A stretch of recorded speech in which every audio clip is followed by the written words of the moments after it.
Libercast presenta una producción de Libertópolis, donde nuestra misión es promover un mundo de personas libres y responsables en búsqueda de su felicidad. Creamos valor innovando, analizando y transmitiendo información e ideas. Día a día encontrarás los episodios de las emisiones correspondientes a nuestros programas.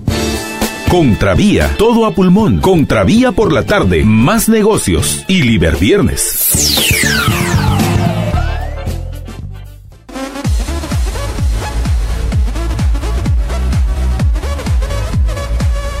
Muy buenas tardes, es un gusto estar con todos ustedes. Les habla María Dolores Arias y arrancamos Contravía PM.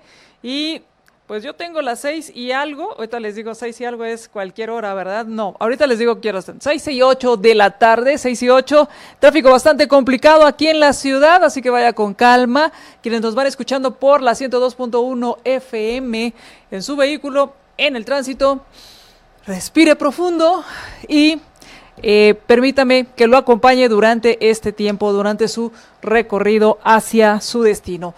Y quienes nos escuchan nos escuchan y nos ven, por eso me hice bolas, nos escuchan y nos ven por Facebook y también por Twitter o por YouTube.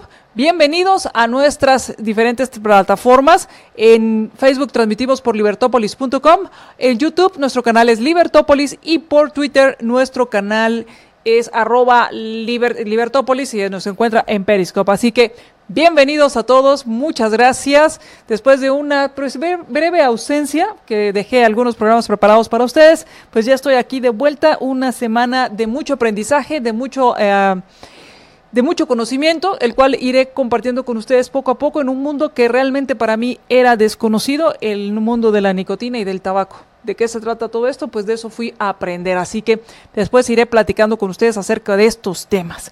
Y quiero contarles primero de cuáles son las noticias que tenemos para hoy. Hay varias noticias con las que voy a estar platicando con ustedes. Después, en el segundo segmento, vamos a hablar con nuestro contacto en Venezuela y vamos a hablar acerca de lo que está sucediendo en Venezuela.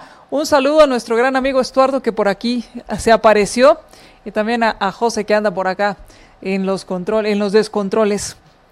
Y bueno, vamos a hablar acerca de lo que sucedió en Venezuela este fin de semana y cómo está la situación. De eso vamos a platicar en el segundo segmento. En el tercero vamos a hablar acerca de la importancia de las comisiones de postulación para magistrados a la Corte Suprema de Justicia y a la Cámara de Apelaciones. De eso vamos a platicar con Alejandro Valdizón. Así que permítame acompañarlo. Así que arrancamos con las noticias.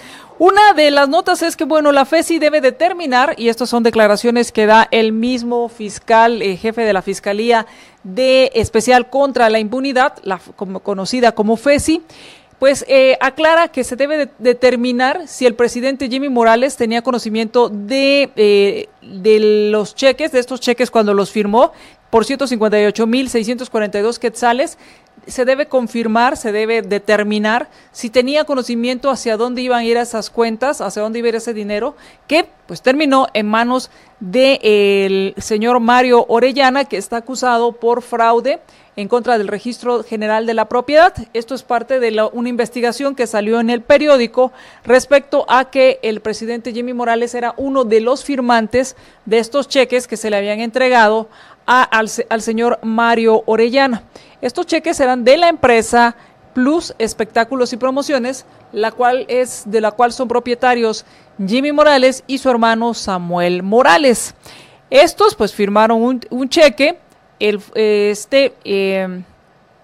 fue a dar a manos del señor Mario Orellana por 158,000. Como decimos, estos cheques iban firmados por ellos dos. Y por esta situación, o al menos por el caso el caso conocido como botín registro de la propiedad, pues fueron consignados o fueron ligados a juicio el hermano de Jimmy Morales, Sammy Morales o Samuel Morales, y su hijo José Manuel, el hijo de Jimmy Morales, José Manuel Morales. Así que de este caso hablaban de esta suma de los 158,646.28 quetzales, que eran la suma de 2 eventos administrativos fraudulentos, según las investigaciones de la FESI, para proveer alimentos en una reunión donde se iba a elaborar el plan operativo anual y otro de 565 canastas navideñas. Así que como les decía, a la hora de firmar estos cheques, pues habían 2 firmas y una es de el presidente Jimmy Morales. Así que antes de hacer todas las especulaciones, pues lo dice el señor Sandoval, hay que determinar si Morales tenía conocimiento del fraude. La pregunta aquí, bueno, uno dependerá de las empresas, supongo yo, pero siempre hay ciertos controles y al menos las empresas deberían tener controles internos a la hora de firmar los cheques. Por ejemplo, muchas veces quien elabora el cheque no es quien lo firma, quien revisa el cheque no es quien lo firma y muchas veces quien elabora y revisa el cheque no es la misma persona. Cuando hay 2, por lo general se sugiere que hayan 2 firmas para que existan pues 2 revisiones del documento.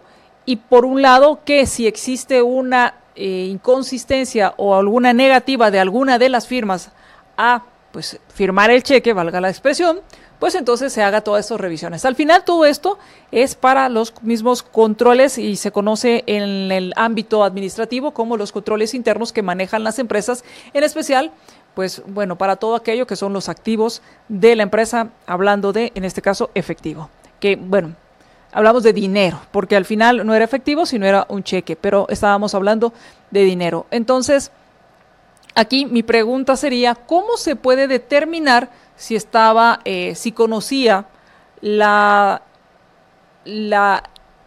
cómo se puede determinar si sabía o no el presidente, si estaba enterado o no el presidente qué era lo que estaba firmando, que en su momento cuando lo firmó? Esto me parece muy complicado de demostrar. Y la pregunta es, ¿cómo se haría? Porque uno diría, pues existen estos controles internos, pero pues no necesariamente los tienen todas las empresas. Por este caso, como les digo, en mayo, ellos fueron detenidos en enero del 2017. En mayo del 2017 fueron ligados a proceso por la juez Silva de León, titular del Juzgado Sexto de Primera Instancia Penal, y envió a José Manuel Morales, hijo de Jimmy Morales, por el delito de fraude de forma continuada, lo ligó a proceso, y a Sammy por fraude. Después, a través de una apelación que presentó la Fiscalía, pues también se le enjuició por lavado de dinero a Sammy Morales. Así que, pues la FESI ya dijo esto, tendrá que establecer si tenía conocimiento de hacia dónde iría este dinero. Y ya que estamos hablando de Jimmy Morales, pues el otro tema que está con respecto a Jimmy Morales es que hoy en la reunión que hubo en Bogotá, el del Grupo de Lima, pues dio declaraciones contra Michelle Bachelet, quien es la alta comisionada para los derechos humanos por parte de la ONU, en la cual pues le exigió que tomara medidas para lo que estaba sucediendo en Venezuela.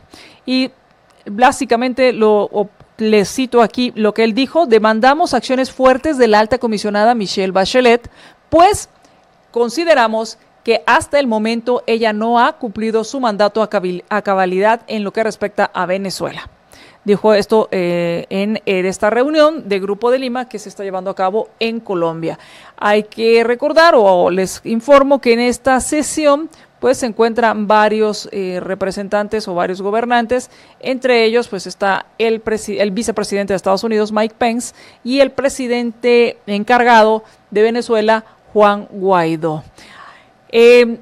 Lo cual pues el presidente fue muy enfático, pidió que una acción más contundente de la comisionada Michelle Bachelet, y dijo que pues estuvieron atentos al informe que presentó en la sesión del 40 periodo de sesiones del Consejo de Derechos Humanos, esto en Ginebra, y pues le pareció que el informe no era muy sustancial, muy tibio, y que no había una condena enérgica en contra de lo que estaba sucediendo con el régimen de Nicolás Maduro. Así que estas son las declaraciones que da Jimmy Morales ante el Grupo de Lima, en el cual cuestiona pues lo que está haciendo la ONU y lo que está haciendo en específico Michelle Bachelet como representante, como alta comisionada para los derechos humanos, y que no ha hecho lo suficiente para pues presionar que se logre una solución en esta situación en Venezuela. Por otro lado, pues también ya se conoce que Guatemala va a reconocer a la embajadora designada, que se espera llegue en próximos días a Guatemala, la señora María Teresa Romero, que es embajadora designada por Juan Guaidó en Guatemala. Así que estas son parte de las declaraciones que dijo Jimmy Morales con respecto a Bachelet, que pues ha sido criticada, ampliamente criticada, por su tibieza a la hora de hablar acerca de la situación en Venezuela. Luego, ¿qué más ha pasado? Pues resulta que el Ministerio Público determinó o pidió que se ligue a proceso a algunos diputados que están vinculados con aquel bully. Yo no sé si usted se acuerda que a principios del 2017 le hicieron bully a una gobernadora. Esta gobernadora era la señora, la gobernadora del departamento de Alta-Verapaz. Su nombre creo es, déjenme ver, Estela Ventura. Ella, pues lo que habló en su momento, se dio a conocer, fue que le habían hecho una encerrona varios diputados, entre ellos los de la bancada, y creo que la mayoría era la bancada del FCN Nación, le hicieron una encerrona, le exigieron que dejara o que les diera el control del Consejo de Desarrollo Gubernamental y que desarrollo del departamental, perdón, el CODEDE, del desarrollo departamental, porque pues necesitaban hacer uso de los recursos que ahí se necesitaban, que la presionaron, le hicieron la encerrona y que además la insultaron. Y entonces, pues ella los denunció públicamente. Yo no sé si usted recuerda que salió muy descompuesta de esa reunión y de ahí se armó todo un escándalo. Y dentro de los que estaban ahí señalados era el Neneco, aquel que fue un dipuquit en su momento, que ya es la segunda vez que está como diputado, que era Juan Manuel Giordano, que precisamente este diputado había también en esos días enviado un mensaje que llamó traidor al que dio a conocer este mensaje a través de grupos de WhatsApp, donde decía que iban a hincar y a poner de rodillas a otro gobernador y que pues les agradecía el apoyo para ponerlo de rodillas. A raíz de esto, pues tuvo una sesión con el Consejo Disciplinario, estuvo ahí Taracena, que pues no sé qué tanto le podía decir Taracena de portarse bien en el Congreso, pero pues ahí estuvo Juan Manuel Giordano, llegó vestido de primera comunión, pidió disculpas, ofreció disculpas y le dieron dos toquecitos en la mano, así como pau, esto no se hace, nene, y ahí quedó la cosa. Pero ahora, pues el Ministerio Público ya les dijo o ya solicitó que sean ligados a procesos por diferentes delitos, entre estos están los abusos de autoridad, tráfico de influencias y discriminación, porque dentro de las denuncias, o dentro de la parte de la denuncia es que la llamaron a la señora exgobernadora departamental de Alta Verapaz, la llamaron India Estúpida. Entonces, esto es parte, este caso fue en el 2016, surgió en el 2016 cuando le hicieron la encerrona. Así que, pues después de tanto estar tratando de que se hagan estas audiencias de primera declaración, fue hasta hoy que se hizo la petición para que se ligue a proceso a los imputados en estos supuestos delitos. ¿Quiénes son? Juan Manuel Giordano Grajeda, Óscar Rolando Corleto Rivera, Laura Alicia Franco Aguirre, Byron Juventino Chacón Ardón, Rudy Werner Pereira Delgado, Ferdi Elías Velázquez y Edgar Eduardo Montepeque son los señalados de haber estado en esa reunión con la exgobernadora departamental de Alta Verapaz. Así que se solicita que pues sean ligados a proceso y veremos cómo se va desarrollando esto, tomando en cuenta que la pregunta es cuántos de estos ya habrán sido inscritos o serán inscritos como diputados y que ya por ser diputados tienen el proceso o el privilegio de antejuicio y seguir todo este proceso. Y Juan Ramón Lau, pues presentó una iniciativa hoy para modificar el Código Penal y elevar las penas de prisión para el delito de extorsión. Considera este diputado que el delito de extorsión no está lo suficientemente regulado o penado y por consiguiente, pues hay que ponerle más pena, elevar las penas. Y entonces establece penas de 12 a 20 años y con este monto, pues con este número de años inconmutables, ya que actualmente las penas son de 6 a 12 años. Y esta propuesta consta de pues solo 3 artículos, donde también se establece que quien sea el actor intelectual de estas extorsiones, pues deberá enfrentar penas de 12 a 25 años inconmutables.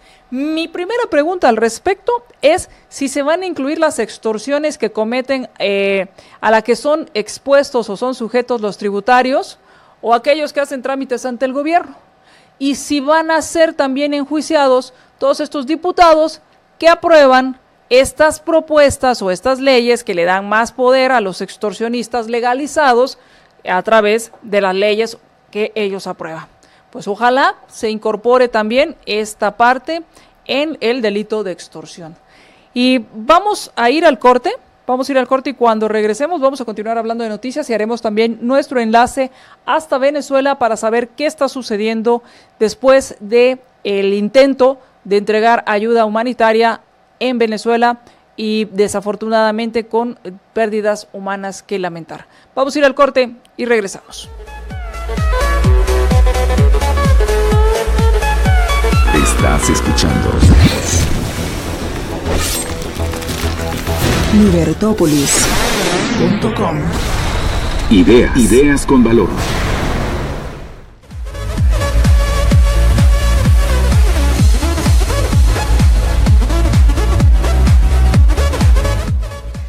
Quiero agradecer a quienes ya están compartiendo nuestra transmisión. Saludos a José Calderón, muchas gracias, buenas tardes para usted. También a Mariela Rivera, un gran saludo, muchas gracias. Y a César Torres, también muchas gracias y saludos. Sigan compartiendo nuestra transmisión.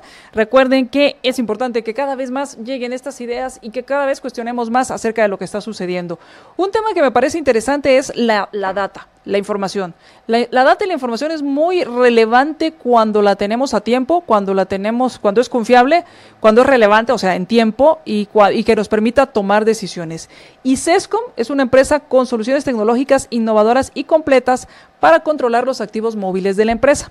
Lo que hace Cescom es que les permite, a través del monitoreo con tecnologías de radiocomunicación, localización GPS, enlaces de datos, internet, cámaras y sensores, con toda esta información, imagínense toda la data que recaban todos estos diferentes medios, pues con esa data usted podría o puede generar rutas inteligentes, estructurar esas rutas desde las salidas, utilizar aplicaciones que le permitan encontrar las mejores rutas, programar los horarios, ahorrar combustible, hacer las entregas, mayor entregas o mayor productividad, con más entregas con menos tiempo, aumentar la capacidad por consiguiente de atender a los clientes. Así que todo lo que usted puede hacer teniendo información. Si quiere saber más acerca de cómo lograr esto, pues entre a www.cescom.com.gt www.cescom.com.gt o puede llamar al 2429-2400.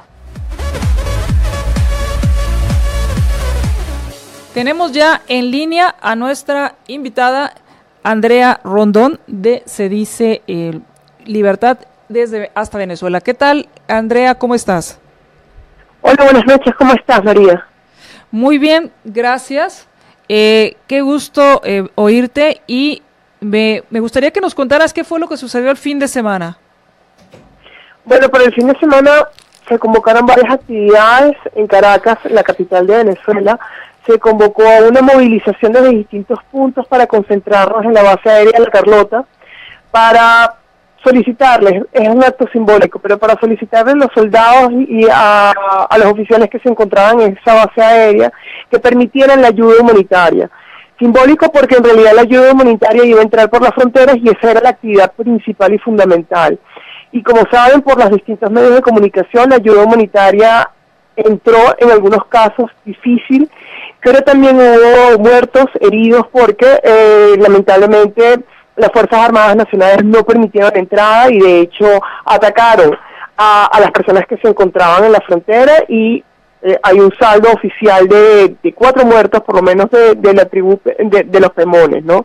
Entonces fue una situación muy difícil el fin de semana, porque si bien entró parte de la ayuda humanitaria, también vimos camiones incinerados con funcionarios del gobierno visiblemente alentando estas acciones violentas contra las personas que trataban de hacer llegar la ayuda humanitaria a Venezuela.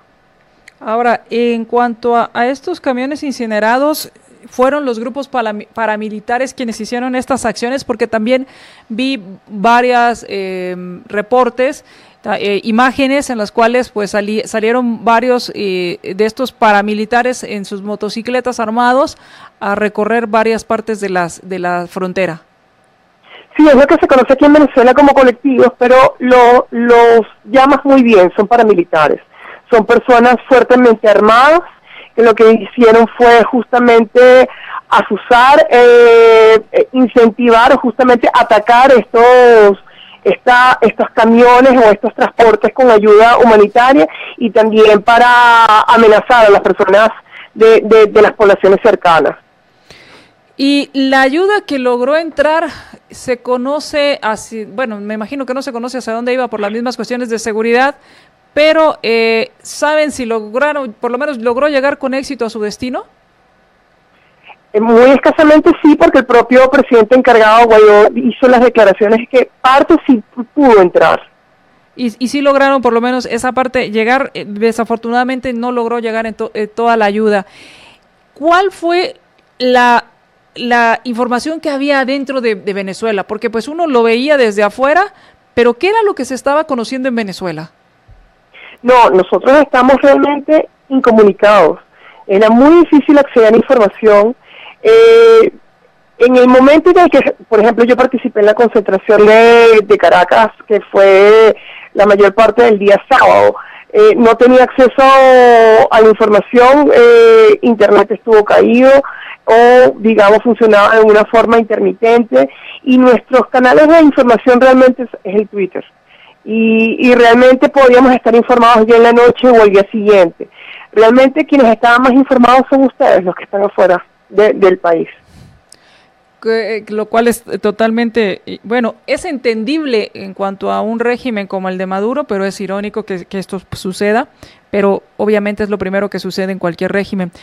¿Cuál es la situación actualmente? Por otro lado, se habla de la situación del presidente encargado Juan Guaidó en cuanto a regresar a Venezuela, ya que se encuentra en Colombia en una reunión con el Grupo de Lima. Sin embargo, hay amenazas de detenerlo.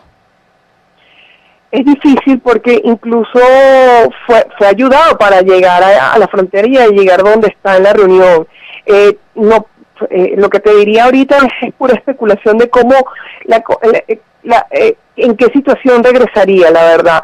Pero él abiertamente ya, a partir de las acciones violentas que vimos y que presenciamos el día sábado, ella estaba hablando a la comunidad internacional de que deberían ya estar abiertas todas las opciones para el caso venezolano. Y abierta por todas las opciones, recordemos que hay un artículo de la Constitución, el 187, numeral 11, que dice que la Asamblea Nacional debe autorizar, por ejemplo, el uso de ejércitos extranjeros si es necesario en el país. ¿Y eso está en la Constitución? Sí, artículo 187, numeral 11. Guaidó creo que no lo ha dicho expresamente, pero sí ya otros partidos, por ejemplo, otros líderes políticos, como por ejemplo María Corina Machado, ya lo mencionan. ¿Y la Asamblea Nacional, cuál ha sido su postura hasta el momento, después de todo lo que ha sucedido, que desafortunadamente hay muertes que lamentar y que pues no llegó esta ayuda tan necesaria? No ha habido todavía un pronunciamiento porque se estaba esperando los resultados de la reunión del Grupo de Lima y ya hemos visto los resultados de hoy. ¿Cuál es tu lectura respecto a los resultados del Grupo de Lima? Hubo una respuesta demasiado tibia considerando el genocidio económico que estamos viviendo actualmente, porque es irresponsable no reconocer que se están haciendo crímenes de lesa humanidad en Venezuela. ¿Consideras entonces... Ahora, ¿qué es lo que les queda a ustedes por hacer? Porque al final ya hay un presidente. Tengo también entendido, porque estoy pensando en todas las situaciones que están viviendo. Por un lado, también ya, si no los altos mandos, sí muchos militares y policías están renunciando o están desertando y se están pues fugando, por así decirlo, hacia Colombia. Yo te voy a ser muy sincera con respecto a eso. Sí. Ellos, en lugar de desertar, lo que deberían es venir a Caracas, venir a los lugares en donde, o mantenerse en los puestos en donde están para defender a la ciudadanía, no huir simple y llanamente. Deberían justamente asumir la responsabilidad de los cargos que están ejerciendo y no desertar, sino mantenerse en sus cargos, pero para proteger a la ciudadanía. Sin embargo, pues eso no está sucediendo y no tampoco se escucha o no se sabe de algún grupo que esté tomando el control para poder, porque ha sucedido que muchas veces los altos mandos no lo hacen, pero sí son los jóvenes quienes toman el control para poder hacer los cambios necesarios. Esto tampoco se está dando. Tampoco, y puedo decir con responsabilidad, y muchos medios, lo podrás corroborar en muchos medios de comunicación y analistas políticos, las Fuerzas Armadas Nacionales ahorita son muy responsables de lo que está ocurriendo actualmente. Su omisión también los hace responsables. Ahora, se hablaba de un plazo para que el presidente encargado Guaidó convocara a elecciones. Sin embargo, con la situación actual es imposible convocar a elecciones teniendo en cuenta que el Tribunal Electoral o el Tribunal Electoral está, o el Consejo Electoral está pues copado por personas afines a Maduro. Tú has dicho algo clave, esos 30 días deberían comenzar a correr una vez que se estabilicen la mayor parte de las instituciones, incluido el CNE, porque mientras estén secuestradas no va a haber elecciones libres. Sin embargo, pues esto está complicado, entonces. Sí, el panorama está difícil y por eso yo, me uno a la mayor parte de las voces en este sentido, y es que solos no podemos. Ya hemos demostrado, ya creo que hemos cumplido con creces de que esto nos ha desbordado. Es una población civil totalmente desarmada frente a colectivos paramilitares, como bien defines, también fue frente a la Fuerza Armada Nacional, que todavía no ha mostrado una posición firme frente a lo que está ocurriendo, frente a los desmanes y masacres que ha ocurrido. Entonces necesitamos ayuda internacional, y eso, si implica intervención militar, pues hasta eso hay que evaluarse. Ahora, estos grupos paramilitares transitan libremente por las ciudades, por las poblaciones, y no hay nada que se les interponga. O sea, no existe una policía, no existe un ejército, no existe nada. No, porque fueron desmantelados, porque los cuerpos de la fuerza pública formales fueron formalmente desmantelados, o si no han recibido instrucciones de no actuar. Y ante esto, pues yo tengo entendido, y esto lo fui descubriendo conforme iba estudiando o leyendo un poco más sobre lo que sucedía en Venezuela, existe el puesto de un defensor del pueblo. Sí, pero lamentablemente, nuevamente, cuando desmantelas el Estado de Derecho, desmantelas todas esas instituciones que no solamente sirven de pesos y contrapesos al poder, sino también que sirven de garantes de los derechos humanos. Este es un caso. Este defensor del pueblo realmente, lamentablemente, desde el primer defensor del pueblo, nunca ha fungido como garante de los derechos humanos, y ahorita menos.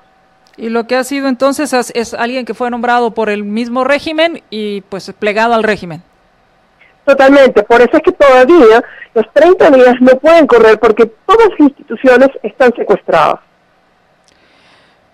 Y con lo que está sucediendo, ¿qué es lo que se avecina? ¿Qué es lo que están promoviendo? ¿Qué están esperando? ¿Cuáles serían los próximos pasos a seguir? ¿Qué ha dicho la Asamblea Nacional? ¿Qué ha dicho Juan Guaidó? ¿Qué es lo que se está hablando en la calle?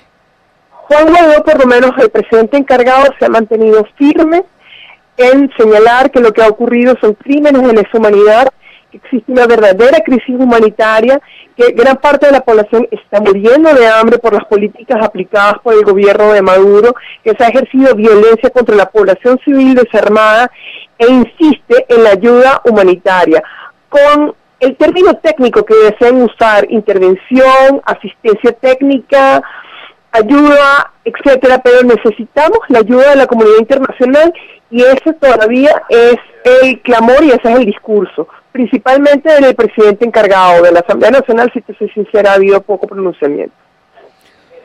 Pues uno de lo que se pedía o de lo que se hablaba en el Grupo de Lima era quitarle el dinero que es proveniente de la venta de petróleo y de entregárselo, en lugar de entregárselo al régimen, entregarlo a las cuentas de Juan Guaidó para ir asfixiando poco a poco al régimen. Sin embargo, hay otra parte que no se ha hablado mucho o que no se habla mucho, es si hay financiamiento de narcotráfico. Sí, lamentablemente tenemos una situación muy delicada, y es que si se habla incluso de ayuda humanitaria e intervención militar, es importante tomar en cuenta que llevamos 2 décadas de una dictadura que ha permitido la injerencia de gobiernos ligados con el narcotráfico y el terrorismo. Entonces no estamos en una situación realmente fácil en Venezuela. Y que va a ser complicado que, como bien lo dice, ciudadanos desarmados puedan defenderse de la tiranía del gobierno. Totalmente, es una situación totalmente desigual y de facto estamos en una guerra civil.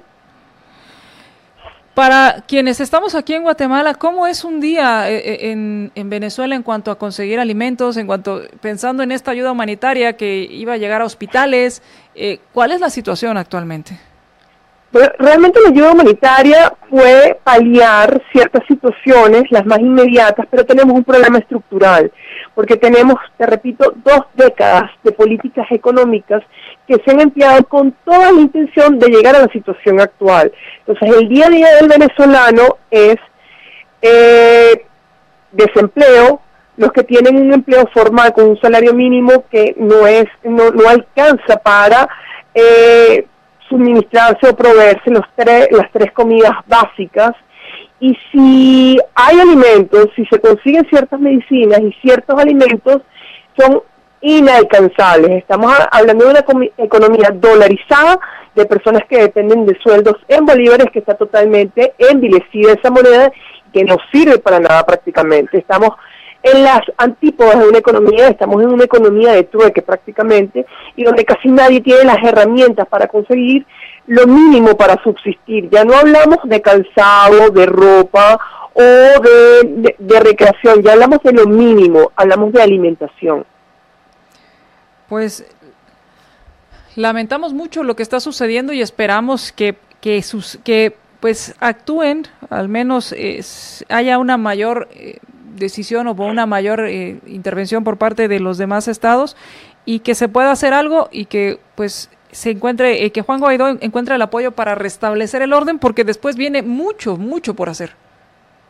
Totalmente, o sea, es el primer paso salir de este régimen, pero el daño es estructural, son años para restablecer y tener un país medianamente en donde se pueda vivir. ¿Está polarizada la sociedad? Yo diría que no. Todos tenemos el mismo discurso, todos tenemos la misma sed de libertad y de vivir tranquilamente, vivir en paz. Vivir tranquilamente me refiero comer tranquilamente, no tener ansiedad por conseguir medicamentos, no preocuparse si te enfermas, qué vas a hacer, cómo vas a conseguir la comida de la siguiente semana o de los siguientes días. Pues muchísimas gracias, Andrea. ¿Algo con lo que quieras terminar y cerrar la entrevista? Gracias a ustedes por preocuparse. Yo sé que como sociedad tenemos la responsabilidad de haber llegado a este punto. No estoy eximiéndonos de responsabilidad, pero también tengan en cuenta que muchos de nosotros desde hace 20 años ya resistíamos esto, porque lamentablemente con todo el dolor que estamos presenciando, también anticipábamos que íbamos a llegar a este momento. Entonces le pedimos a la comunidad internacional que no se olvide del caso venezolano, que hoy somos nosotros, pero el socialismo del siglo XXI también puede afectar a otros países, lamentablemente, porque América Latina es una región que lamentablemente tiene estas taras todavía. El socialismo todavía está presente en muchas de nuestras sociedades, en mayor o menor medida, pero lamentablemente en mayor o menor medida siempre podemos llegar al punto en el que estamos viviendo hoy en día en Venezuela. Y al final nadie está inmune a estos cantos de sirena, y hay que estar muy atento. Totalmente. Pues muchísimas gracias y esperamos que esto se resuelva lo más pronto posible para el bien de todos ustedes y de todos nosotros. Gracias a ustedes, mil gracias a ustedes, de verdad. Muchas gracias, Andrea. Platicábamos con Andrea Rondón de Se Dice Libertad en Venezuela, quien nos comentaba acerca de lo que sucedió este fin de semana con respecto a la entrega de la ayuda humanitaria, la cual, como usted sabe, Nicolás Maduro mandó a quemar en un acto de veras miserable, en un acto miserable, mezquino. Este cretino mandó a quemar la ayuda que tanta falta le hace a la gente. Obviamente escudándose en el discurso de la invasión y de la invasión extranjera. En fin, vamos a ir al corte y solo quiero terminar a acotar que la invasión de la ayuda internacional para él era inaceptable, mientras que la invasión de otros países como la isla, como Cuba, esta sí era totalmente aceptable y bienvenida. En fin, vamos a ir al corte y cuando regresemos vamos a hablar acerca de cuál es la importancia de las comisiones de postulación, porque es importante este proceso que van a llevar a cabo las comisiones de postulación, porque de ahí saldrán quienes podrán integrar o saldrá la lista de quienes podrían integrar la Corte Suprema de Justicia y las cámaras de apelaciones. Y que por otro lado, el proceso se hace o se decide quienes la integran una vez entregada esta lista en el Congreso. Analicemos si esta es la mejor forma y es la que nos permite una mayor independencia y un mejor sistema, o hay que pensar cuál es la forma de lograr una mayor autonomía y un mejor sistema en cuanto a las Cortes. Muchas gracias por sus mensajes. Nos dice Giancarlo, en la USAC se imparte un curso de chavismo, inverosímil. Y totalmente inverosímil, y lo peor del caso es que lo financiamos nosotros. Usted y yo y todos los que nos escuchan somos obligados a financiar estos cursos porque, al final de cuentas, quienes pagan la luz, quienes pagan el mantenimiento, quienes pagan que hayan pupitres, quienes pagan todo lo demás, pues somos los tributarios. Vamos al corte y regresamos. Ahora puedes ver todos los programas de Libertópolis por Facebook Live. Facebook.com/Libertópolis. Transmisiones de Libertópolis por Facebook Live en directo. Disfruta de nuestros programas y dale compartir.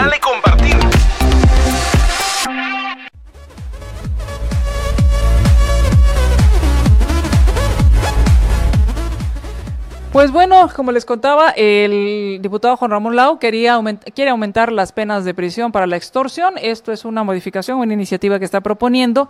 Y hablando del Congreso, pues resulta que la agenda para el próximo miércoles va a estar bastante movida, bastante ambiciosa. ¿Qué cosas me llaman la atención de la agenda del miércoles? Primero, que quieren ya aprobar este préstamo de $100 millones. ¿Para qué ser pichicatos? Mejor hablemos de millones y de dólares aún mejor para el proyecto de Crecer Sano. La pregunta que siempre nos hacemos los tributarios a la hora de hablar de préstamos es, pues obviamente sabemos que lo vamos a pagar nosotros, pero la pregunta aquí, ¿quién sería el que va a crecer sano y contento con $100 millones ejecutados? Esto, por otro lado, también se está hablando en primer debate. El anterior, el de 100 millones, ya va en redacción final. Y pues, si ya que están en eso, pues agarraron aviada, como decimos aquí en Guatemala, y van a discutir también otro préstamo de 60 millones, pues también de dólares, con el BID, para el fortalecimiento, y les leo los nombres: Programa de Fortalecimiento y Modernización del Ministerio Público. Básicamente va hacia el Ministerio Público. Y de ahí, pues varias leyes, como la ley para incentivar la inversión en Guatemala, se llama el Pro Guatemala, para que exista el Pro Guatemala, la ley de reconciliación, la ley de las ONGs y para elegir al Contralor General de Cuentas. Se está proponiendo dentro de esas discusiones que tuvieron hoy los jefes de bloque, que hoy se hable o se establezca quién sería para mañana, la sesión de mañana, elegir a la comisión, más que elegir, a nombrar o hacer la convocatoria para que se integre la comisión postuladora. Esa es la palabra, integrar la comisión postuladora. Y de eso vamos a platicar con nuestro invitado, bueno, no con nuestro invitado, con nuestro compañero Alejandro Valdizón. ¿Qué tal, Alejandro? ¿Cómo estás? ¿Qué tal, María Dolores? Buenas tardes. Pues resulta que están tratando de incluir en la agenda de mañana hacer la convocatoria para las comisiones de postulación, esto para la Corte Suprema de Justicia y las Cortes de Apelaciones. Con esto, pues se arrancaría el proceso para elegir a quienes integrarían los 13 magistrados de la Corte Suprema y 256 magistrados de las salas de apelaciones. Así que estas comisiones pues son integradas por rectores de las universidades que tienen facultades de Derecho, es presidida por estos, presidida por un representante del rector de las universidades y los decanos de las facultades de Derecho. Es correcto, así es. Están los representantes de la Asamblea General del Colegio de Abogados y Notarios, está un número igual al número de decanos y un número igual de los magistrados, de representantes electos como magistrados de la Corte Suprema, un representante de rectores de la universidad quien la preside, los decanos, ya había dicho, los de la Asamblea General del Colegio de Abogados, la de magistrados titulares de la Corte de Apelaciones y pues creo que estos son todos los que están ahí. Sí, si quieres te explico cómo es, o tal vez precisar un poco. Se eligen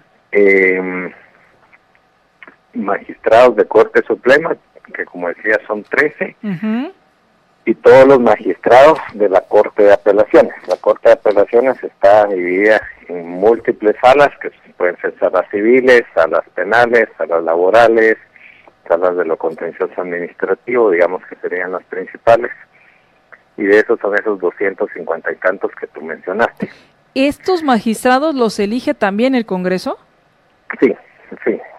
Digamos, las comisiones de postulación se integran así, digamos, la base parte de la cantidad de facultades de leyes, no derecho, porque te diría que no enseñan derecho en esas facultades, sino lo que enseñan es otra cosa, legalismos o mañas o saber ni qué más cosas, pero lo que menos enseñan ahí es derecho.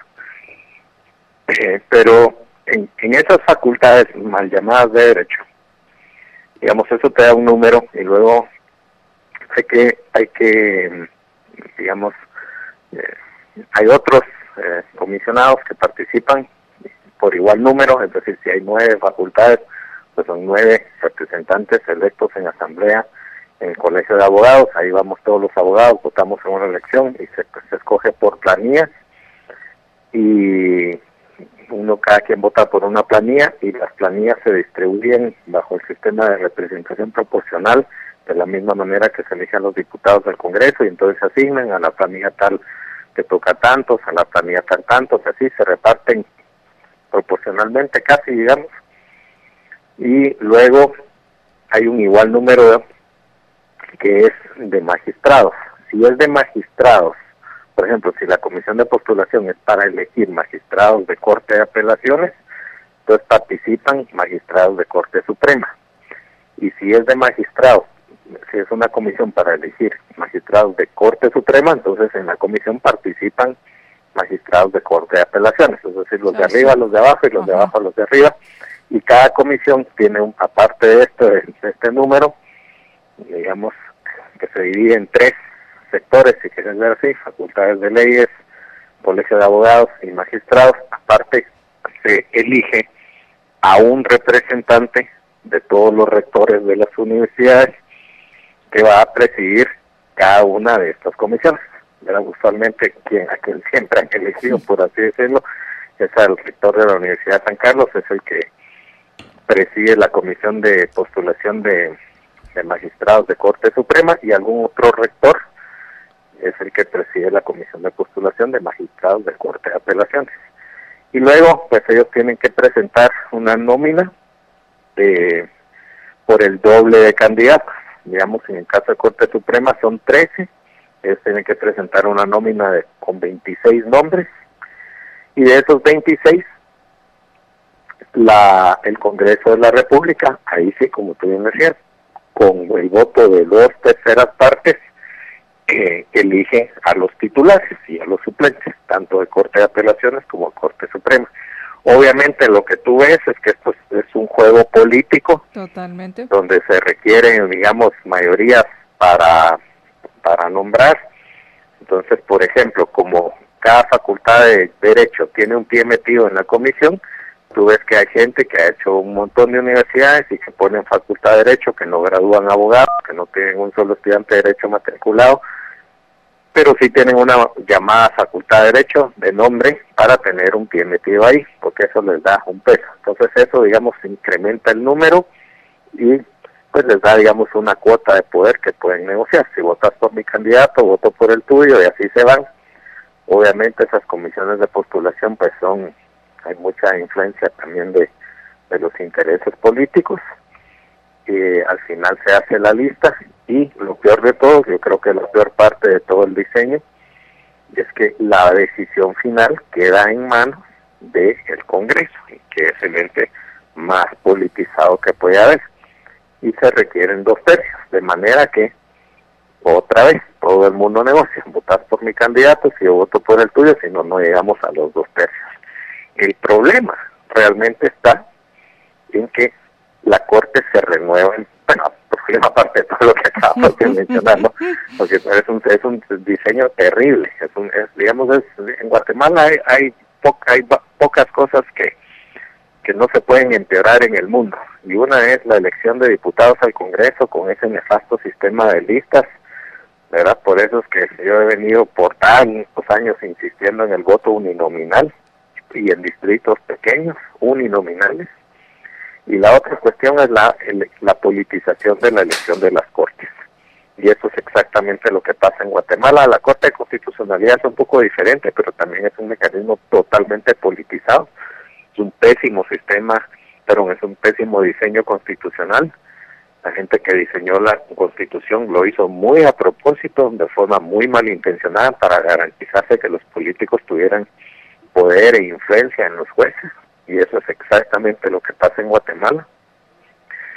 Y entonces, como te decía, no solo el proceso está muy politizado, sino que también, como se borra, digamos, a la Corte en pleno y se renombra una Corte, eso le da pues una total supeditación a la Corte, al poder político de turno, ¿no? Al que le toque, en lugar de, como hacen los países civilizados, de que no cambian a la Corte en pleno. Por ejemplo, el caso de Estados Unidos, donde los nombramientos son por muy largo plazo, vitalicios, y cuando hace falta cambiar a uno, lo cambian, no desestabilizan la Corte no está supeditada en la misma medida que aquí a intereses políticos, y todo el mundo tiene los ojos encima de a quién van a designar. Entonces tienen que hacer alguna designación más o menos razonable, ¿verdad? Eso no pasa aquí en Guatemala por el proceso como está. Imagínate que estamos hablando de casi 512 candidatos a las salas de apelaciones. Sí, así es. No, y hay un tema más, digamos, los jueces de instancia, ellos también son confirmados en sus cargos periódicamente, y son confirmados en sus cargos precisamente por la Corte. Digamos, si los jueces de paz quieren ascender a jueces de instancia, los jueces de instancia quieren ascender a Corte de Apelaciones, y los jueces de Corte de Apelaciones quieren ascender a Corte Suprema. Entonces resulta que la Corte de Apelaciones es la que nomina a los de Suprema, la Suprema de Apelaciones. Entonces hay un conflicto de intereses terrible, ¿verdad? Me apoyas a los míos, se apoyo a los tuyos, te confirmo en el puesto. Digamos, los jueces que quieren ascender a Corte de Apelaciones también se tienen que alinear con la Corte Suprema para ser confirmados en sus cargos como jueces de instancia.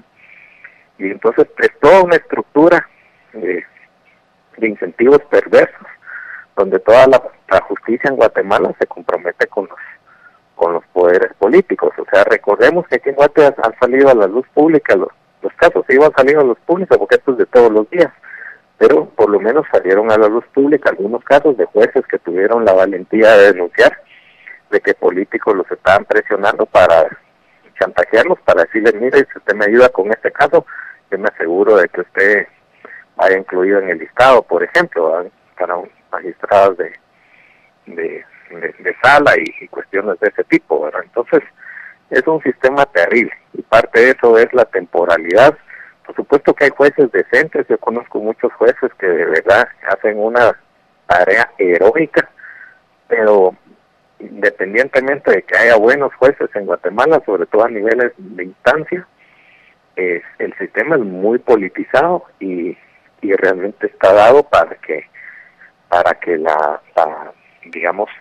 la gente se comprometa con esos intereses políticos si quiere seguir en sus puestos, si quieren seguir en sus cargos. Entonces es de lo peor que pudimos haber ingeniado como para pensar en un sistema de justicia independiente. Y pues me gustaría, el tiempo se nos fue volando, pero me gustaría que habláramos y profundizáramos más sobre este tema, porque si bien es cierto, el sistema, pues como tú lo dices, es muy defectuoso. Habían varias propuestas de reformas al sistema, y dentro de ellas estaba la propuesta de la CICIG, estaba la propuesta también de ProReforma, e irlas entendiendo, porque ¿cuál es la importancia de tener un sistema judicial independiente y que pueda tomar decisiones apegadas a derecho y no políticas como lo que hemos estado viviendo durante estos 2 años? Sí, mira, el problema, la propuesta de la CICIG era muy parecido, es decir, no corregía realmente el problema de fondo, por eso es que la criticamos y dijimos esto no tiene sentido, también era una imposición que estuvo bueno que no se implementara. Es un tema que sí hay que discutir, pero esa propuesta básicamente cambiaba, digamos, la concentración del poder que existe hoy en el Congreso, la cambiaba a un Consejo de Justicia. Entonces, básicamente le daba el poder absoluto del nombramiento de los jueces a un Consejo de Justicia sin los mecanismos de contrapesos y sin garantías de que no fuera politizado. Entonces, es una propuesta que tampoco servía.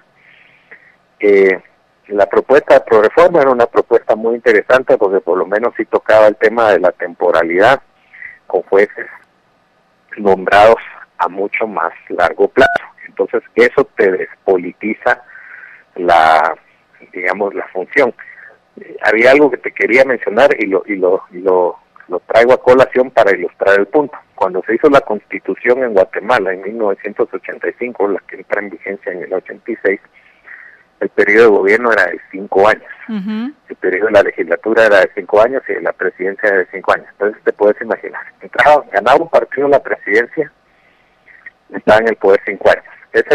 El voto para presidente, es más, contaba como voto para la lista nacional, o sea que ni siquiera votábamos por lista nacional, simplemente uno votaba por presidente y ese mismo voto se contaba para la lista nacional. Entonces le daban al partido que ganaba la presidencia, le daban un porcentaje relativamente elevado en el Congreso. Como la gente no había aprendido a votar cruzado, le daban aplanadoras a los gobiernos. Entonces te puedes imaginar, presidente 5 años, Congreso 5 años, el Congreso nombraba por 5 años a la Corte Suprema, y luego presidente, Congreso y Corte Suprema nombraban por 5 años a 3 de los 5 magistrados de Corte de Constitucionalidad. Lo mismo con el fiscal, lo mismo con el Contralor General de Cuentas, lo mismo con Junta Monetaria.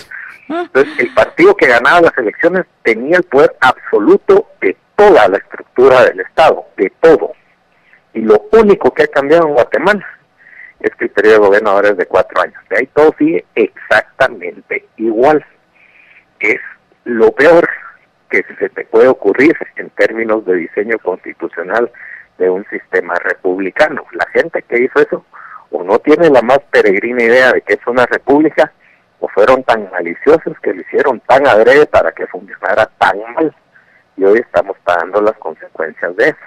Entonces, realmente eso hay que pensarlo muy bien, no es de que venga así, sí, aquí está, y es mi palabra, y mi palabra es la ley, y ustedes se callan y hacen lo que yo digo, porque la propuesta de la CICIG era muy mala, tenía algunas cosas interesantes, pero en ese sentido concentraba mucho el poder en este consejo, y eso es igual de peligroso.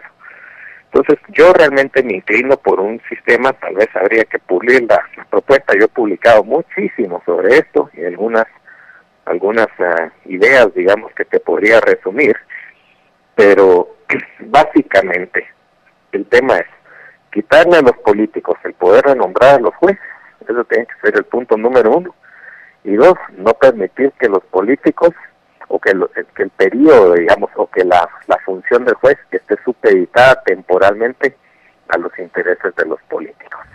Los jueces deben ser muy bien seleccionados y ser intactos en sus cargos, a menos que haya una causal, porque si no, no se les da independencia. ¿Qué te parece si... Y en el caso de la Corte Suprema, se podría poner algo, lo que yo he propuesto es algo como, bueno, se elige y van a durar en sus cargos hasta que cumplan 75 años, por ejemplo. Algunos los elegirán a los 45, otros a los 55, otros a los 65, qué sé yo. El punto es, no necesitas cambiarlos a todos de un solo. Eso es absurdo. Cuando uno llegue, digamos, al límite de edad o se retire o lo que sea, a ese se le cambia, y el país entero tiene que hacer un escrutinio tremendo para ver que el sustituto sea también idóneo y no dejarlo en manos de los políticos. Así es, pues muchas gracias, Alejandro. Vamos a platicar más de este tema, el tiempo se me fue muy rápido. Claro que sí, es un tema que de verdad es importantísimo. Claro, vale la pena ahondar más en esto e irlo entendiendo para que no nos hagan creer que cualquier cambio es para bien. Así es. Muchas gracias, Alejandro. Gracias a ti. Buenas tardes, buenas noches y gracias por haber estado con nosotros. Quiero aprovechar, platicábamos con nuestro compañero Alejandro Valdizón respecto a la comisión de postulación que supuestamente mañana se sería convocada para que se elijan a quienes serían los candidatos a magistrados de la Corte Suprema de Justicia y de las salas de apelaciones. Y quiero aprovechar para invitarte a disfrutar lo mejor de la San Martín con su servicio a domicilio 22 15 15 15. 22 15 15 15. La San Martín llega con lo mejor de su servicio de desayunos, almuerzos, pastelería, panadería, pizzas, bebidas frías, lo que quieras de la San Martín hasta la puerta de tu casa al 22 15 15 15. Libercast presentó una producción de Libertópolis. Recuerden que si quieren conocer más de nuestros programas, seguirnos en las diferentes redes sociales, o si quieren ver nuestros programas y conocer a nuestros conductores e invitados, pueden ingresar en www.libertopolis.com. Recuerda suscribirte y dejarnos 5 estrellas para que continuemos trabajando en producir más podcasts de tu interés. Libertópolis, ideas con valor.